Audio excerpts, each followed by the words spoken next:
Hi, my name is Guy, and in this channel I will share my journey into different crypto projects and other related topics. If you are interested in this type of content, you are welcome to join me.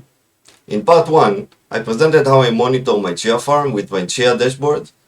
If you didn't see it, I will advise you first to go watch it to get the right context for this one. Link will be in the description below. In this video, I want to deep dive more on how to set up the tools and the dashboard I'm using. This video is going to get fairly technical, so bear with me. And if you have any questions, please put them in the comments. So let's get started.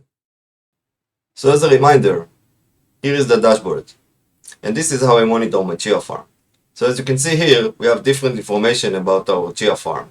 Some information is coming from the computer, some information is coming from the pool, but we covered most of it in the last video. You can also notice that I made a few changes, and I will show you how to make your own. But let's get started with how to install the different tools. So first, go to the repo. The link is in the description. Here you can find the different information. I also included links to the installation. This depends if you are on a Windows or a Linux machine. Let's start with installing Telegraph and Influx DB. If we open the link here to the installation, you will get the installation instruction. I'm not going to show the entire process. I think this is pretty straightforward. You can choose here the right platform to what you're using. And you will want to go to the download page. If you go here, you will find the different files that you can download in order to install it on your computer. I want to note that currently I'm still using the previous version, which is Influx DB 1. So if you want to install that, you can scroll down, click here, and here you can find the different links to version 1.8. If you are going to install on Windows, you just click Windows and you get the installation, just copy paste it to PowerShell in order to install Influx DB. You will also need to install Telegraph. So do the same here.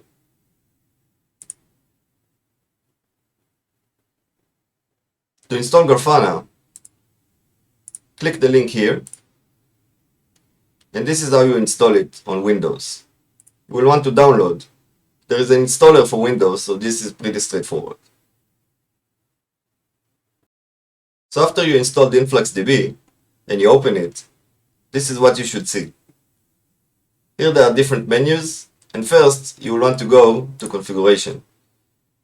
You will see here the IP address, or if it's all on the same machine, you can just use localhost and the port for Influx DB. This is what you will use as the data source in Grafana, or if you install Telegraph on a different machine and the database on another machine, then you will have to send the information to this database IP and port. The second thing you will want to do is set up a database. You will go to the Influx DB admin, and here you can see the different databases. So you will create a database. You can give it any name that you want, and you can also set the duration for the retention period. This means how much time your data will be saved. It doesn't take a lot of space on your disk, so 30 days should be enough. You will also want to set up a user. You will go to users, and you will create a user and a password. And we'll need to use these credentials later for Telegraph and also for Grafana. So keep it in mind. After you install Telegraph, open the configuration file for Telegraph, and you will get the default configuration. So let's go through some of the configuration you will need to do in this file. The first one to note is the interval. This is the global interval if you are not going to specify a specific interval for a specific plugin. And in this case, it's 30 seconds. So every 30 seconds, Telegraph will collect the information and send it to Influx DB. The next parameter you will want to change is under output plugins. And this is how Telegraph sends information to Influx DB. If it's on the same machine, this can be just localhost. If it's on two different machines, you'll have to put here the IP address of the Influx DB machine. So you'll want to put here the IP address. Next thing, you need to put here the database name, and this is the database we configured previously. And next, you need to put the credentials for the database. So the username and password we created before goes here. And this is how Telegraph can now send the information to Influx DB. The next part is the most important one, which is the input plugins. And there are a lot of different plugins that Telegraph supports. I will cover just few of those, and also keep in mind that these plugins are for my Linux server. In Windows, some of these plugins will be different. A link to all the Telegraph plugins page will be in the description. The first one is pretty simple. It just collects different CPU metrics, and then we can use those in the dashboard. The next one collects I/O metrics for the disks. You will have to specify the drives that you want to monitor in this list.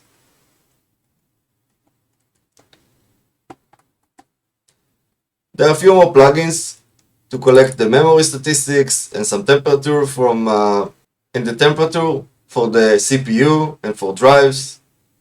This will be different on Windows. Just keep that in mind.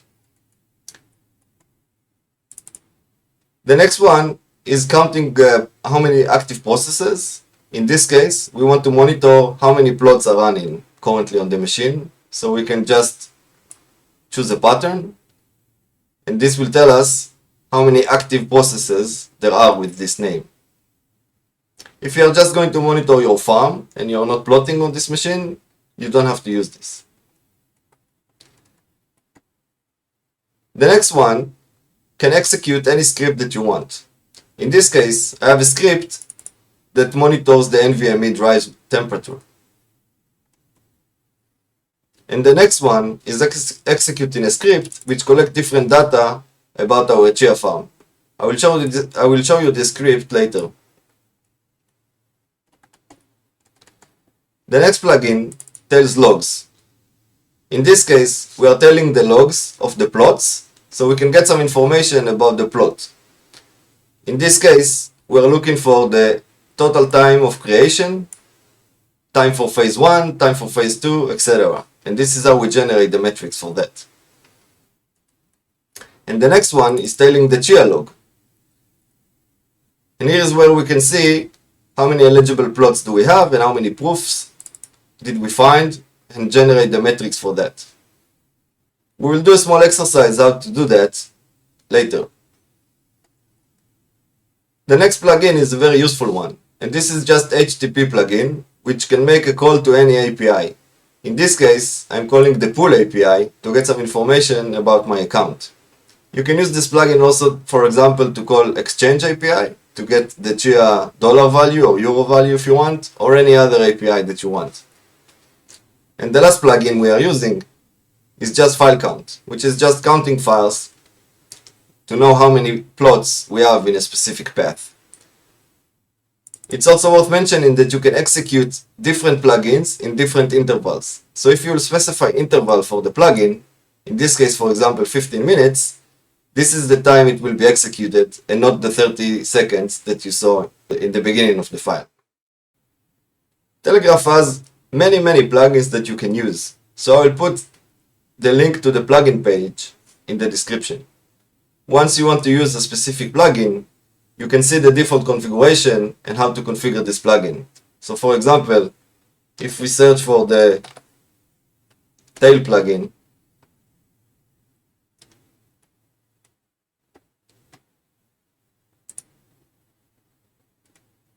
and we click view, it will take us to the page of the actual plugin. And in this page, you can get the configuration. You will just copy paste this configuration from here, and then you can change the configuration based on what you want. Now, the tail plugin can be a little bit tricky, so let's do a small exercise how to actually generate a metric from a log. So for this, first you will want to go and see the log and the log format that you want to generate the metric from. So let's go to our server. So for example, let's say that we want to create a metric for the difficulty that we get from the pool. First, you will have to find the pattern in the log that you're looking for. So we go to the chia debug log and we look for pull response, which gives us the difficulty. So for every partial that we are sending to the pull, we get pull response with the difficulty. Now, what you want to do, let's just copy one of these lines, and then let's go back to the Telegraph configuration file. We already have here the tail plugin, which monitors the debug log. So basically, we could just add this to this section, but let's create another one just for the exercise.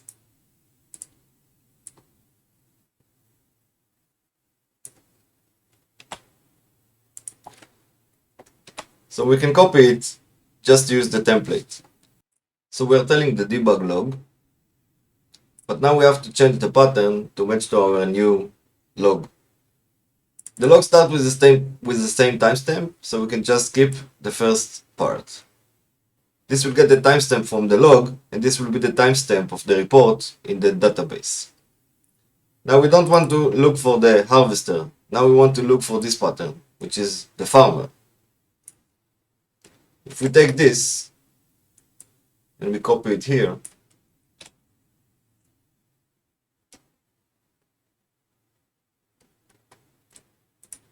so this is the pattern, and the actual metrics that we want to extract is the difficulty. So instead of this number, we'll have to put some parameter here and send it as a metric to Influx DB. This is done with this formatting. In our case, this is an integer. You can have something else as a float, like in this example. So all you need to do is just take this formatting and replace it with this 17. So instead of searching for 17, it will just take this number and will generate the metrics from it. And all the rest we don't need. So that's it. That's basically, we'll tail the log, search for this pattern, and every time it will find it, it will generate these metrics. But we don't want this to call the legible plots. So we will change the name for this to be difficulty.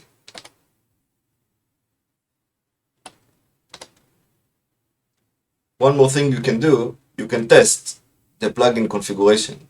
So if we take this command, we can run Telegraph with any configuration file that you want. Maybe it's the full configuration, maybe just part of the configuration you want to test.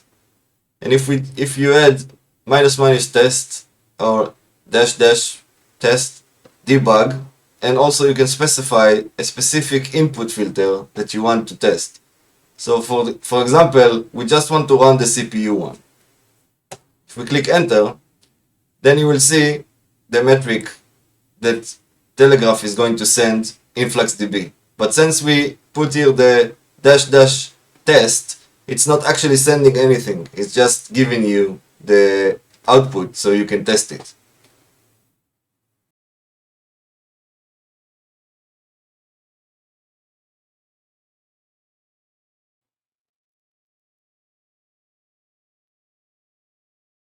I also want to show you what the chia script is doing.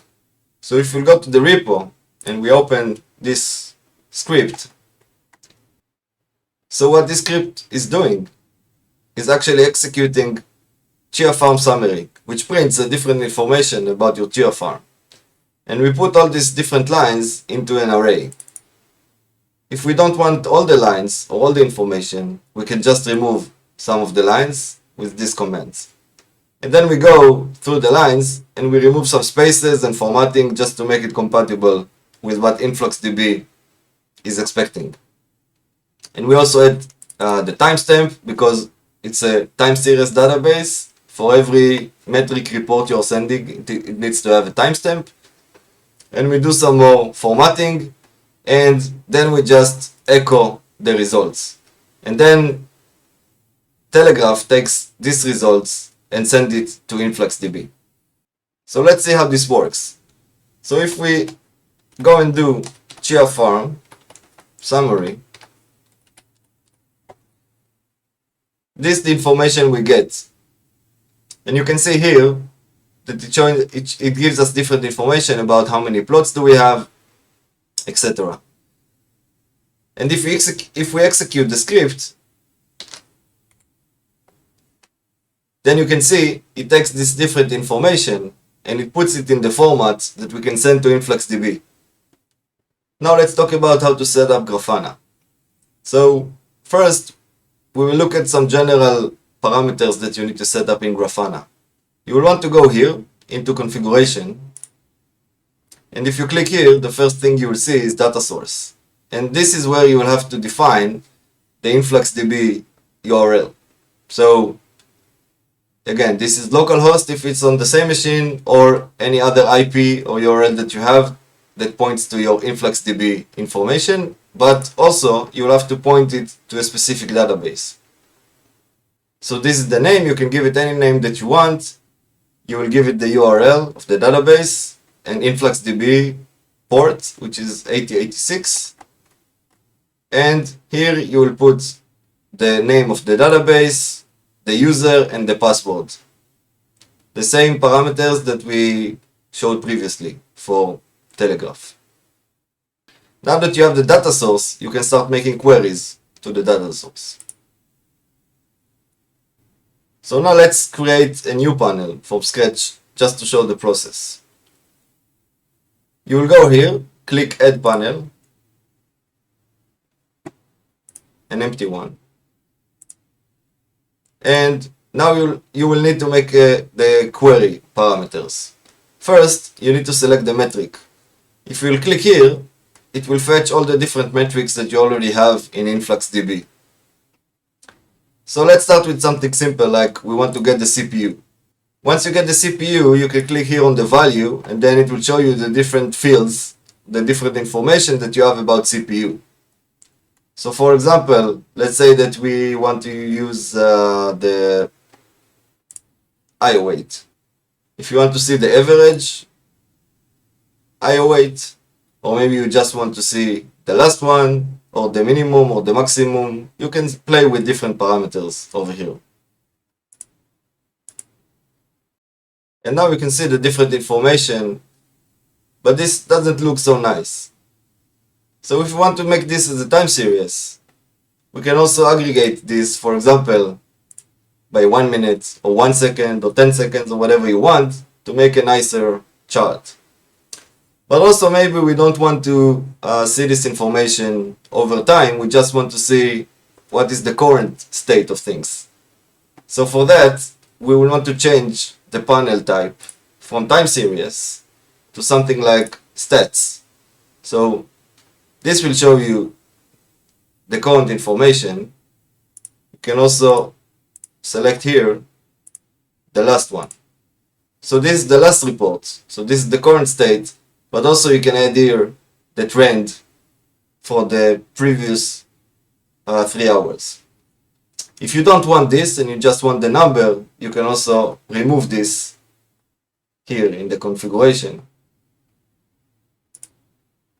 and just get the number. Now let's try to look maybe on something else which is related to our chia metrics. So for example, if you remember, we collected from the farm summary the net space. So the net space is called estimated network space. If we choose this, we'll get the current namespace. We can also add